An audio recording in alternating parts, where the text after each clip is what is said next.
Okay, here's my Maxxis Forecaster tires on my YT Izzo. So I was running, I started running tube. It didn't come as tubeless, it came with tube, but I took out the tube and put in some stands, and it was good to go for tubeless, so it's tubeless ready. So initially, since it's been a while since I mountain bike and use tubeless, I started running, I think I ran, was it 35 in the rear or so initially. Then I went down to 30, then 25, then I think the last time I went down all the way to like 23 or 20, around between 20 and 25, somewhere around there. And that was just too low, because this tire is the 120 TPI, so it's a finer, and it's not as stiff. So it's more, the sidewall is not as stiff.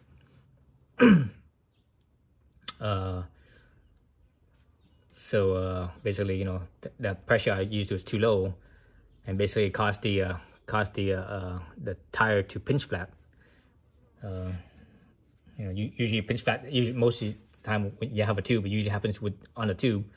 But in this case, I didn't have a tube. I just had a tire only. So the tire actually pinch flat.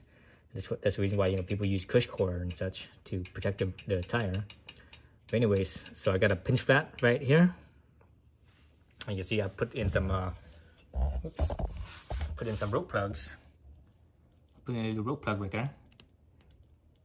Right where because the pinch flat happens where the rim is. Initially, because I had the stands in there, and the stands didn't seal it. At first I thought I ran out of stands, so I opened it up and I got plenty of stands. I put in another, that little, when you buy the stands, it has a little red cup. I pour in one of those. Nothing, still nothing. So I decided to use a little bit of glue on the backside and the inside where the slit was from the pinch flat, and that actually helped lower pressure. Like it held 20 psi and around 25 or so psi. That's when it started to leak again. So it held lower pressure, but basically up to about 20 psi. But more than that, it couldn't hold it. So anyways, so today's basically the next day from that. Actually 2 days actually from that glue. So I decided, okay, let me try using the rope plug. Normally rope plug, you don't use it right here, you use it at where the thread is. But I tried it anyways, and I have a whole bunch of different rope plugs. In my case, I have 4 different size rope plugs. So this is the one I use. I use the thinnest one. I shouldn't have used this one. I should have used a thicker one, because I have a different plugs insertion tool. See how small this one is. So I use this small one right here with the smallest rope plug I have. This is what actually comes with this kit right here. With this, I used that. It went in really easily.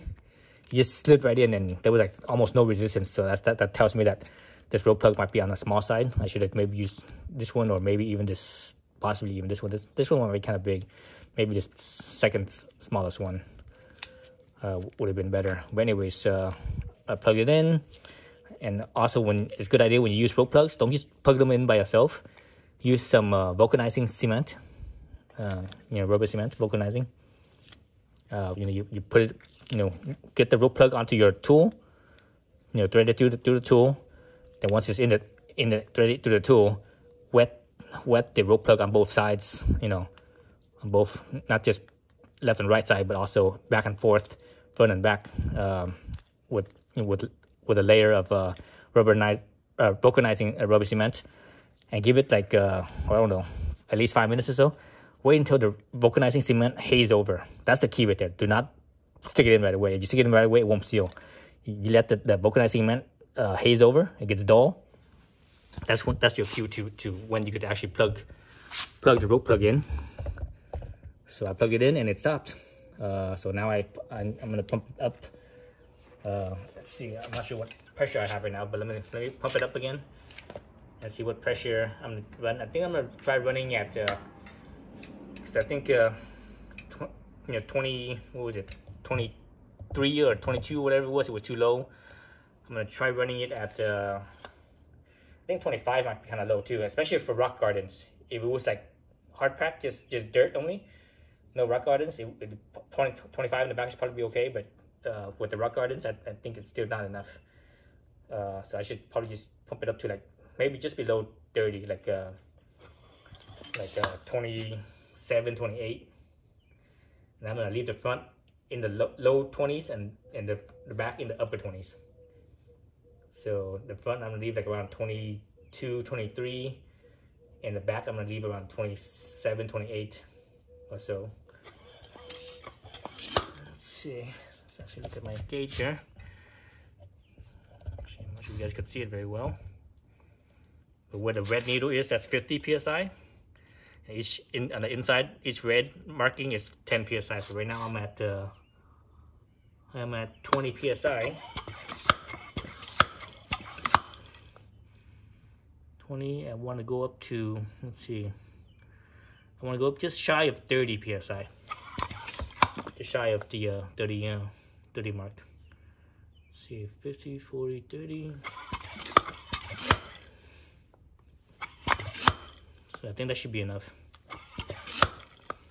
It's like one needle, this black needle, just one needle shy of that 30 mark. Okay, so I'm good there.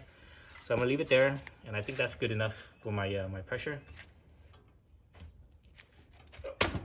Okay, get that out. Let's go back to here. Squirt some water on here, see if it bubbles at all. So soapy water that I have. So leave it there for a few minutes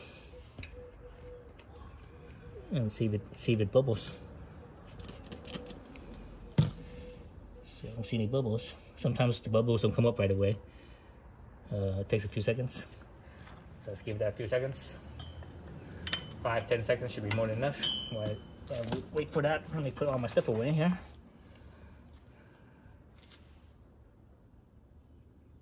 Oh, I hear something. I hear like a leak. It's not coming from here because it's not bubbling here. I wonder if I have a leak somewhere else. Somewhere else that I'm not aware of. Oh, this is interesting because I can hear it. I can hear a whistle. So it's not here anymore.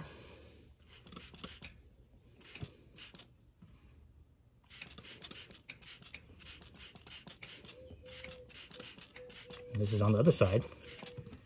This pitch fat usually comes in two sides. One side and the other side. One side of the rim and the other side of the rim.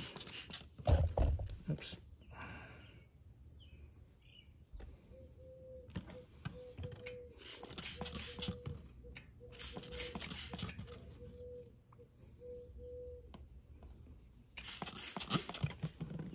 Close this up, and even close this up yet. Might be leaking from that, from the valve cap.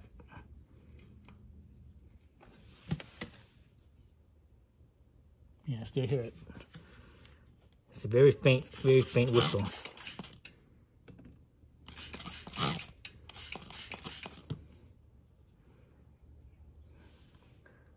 See nothing bubbling.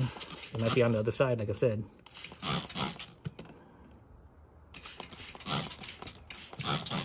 Okay, here's my plug. Don't see any bubbles coming from that. So I don't see any bubbles coming from this side at all. So let's try the other side. Let's see, it might not even be on the sidewall. It might be lower down in the tread.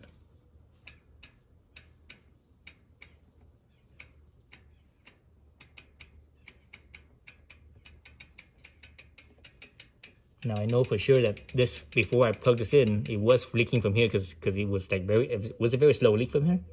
So I know that's for sure. Actually, let me squirt the valve core.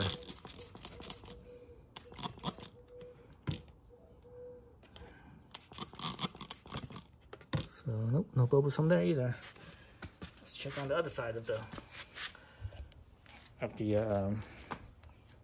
tire. Let's start at the valve core.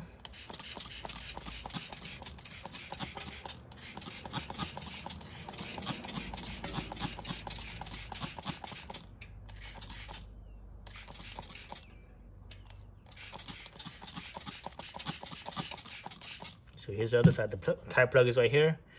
So this is the other side. So I don't see any leaks from his side either.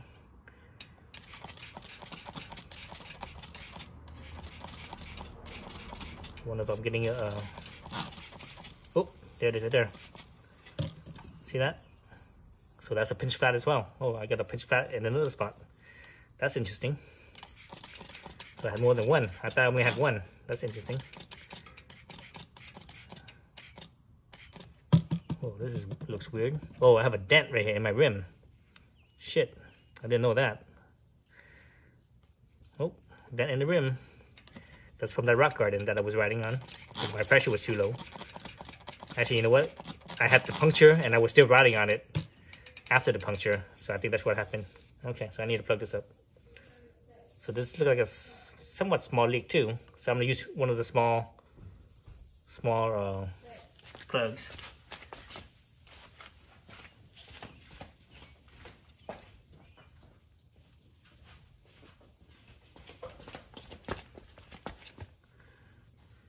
So let's this camera up right here. I have my big vulcanizing cement. I have this little one, but I use this little one on the trail, so I don't want to bust this open. So I'm gonna use my big giant vulcanizing cement can right here. And vulcanizing cement. Get my little rope plug. So this rope plug, I've had this thing for like, geez, I've had this thing for probably 15 years now, if not longer than that. Because I've been using Tubeless ever since the UST came out, which was back in the early 2000s. So I've been using it for like 20 years. So basically, I think I at least had this rope plug for at least that long. For at least 15 years, I think. I might have used some rope plugs in the past. So thread it through the tool. So normally this rope plug is pretty sticky. So since mine's kind of old and it's been sitting in the pouch for a while, it's probably collected some lint, so it's less sticky now. So once you have it through, right? Get your vulcanizing cement, basically wetting, you're wetting both sides of your, oops, it's dripping everywhere. God dang it. Making a mess here. So you want it just enough to be wet. It doesn't have to be like completely soaking with the rubber cement. But anyway, so now I have to leave this for like 5 minutes or so and let it haze over. So I'm just gonna leave it here and let it haze over for a minute while I clean up this mess here. Mess here, all this rubber cement right here, it's leaking through, and I have all this water that I sprayed everywhere. Spraying water everywhere. Soapy water, I should say. Jeez. Soapy water everywhere. Let's see, where was that hole? Around here somewhere, right? Damn, that's a big ass ding too. Biggest dent in the tube. I need to, or not the tube, but the rim. I think I need to straighten that out too. Before anything. So let me move this around so let it air out a little bit. Let's see, where was that hole? What was it? Oh, right here. It's right here. Somewhere right here. Right there.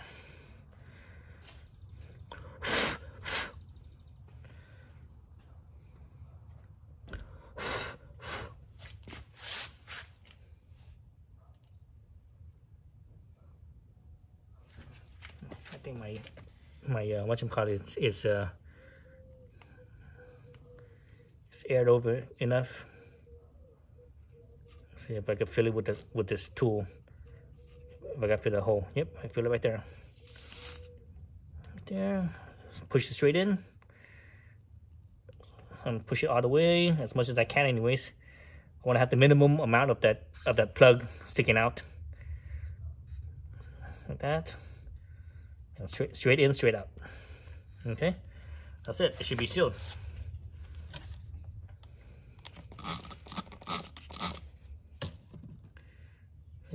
no bubbles anymore. So anyways, I'm gonna have to deflate this and fix that ding I have right here. What is it? Right here. This big old ding right here. This is a spot where potentially it could also leak from right here because of the ding. Dang it! I was hoping this wouldn't happen, but I didn't even bother to check that. But anyways, I need to fix that as well.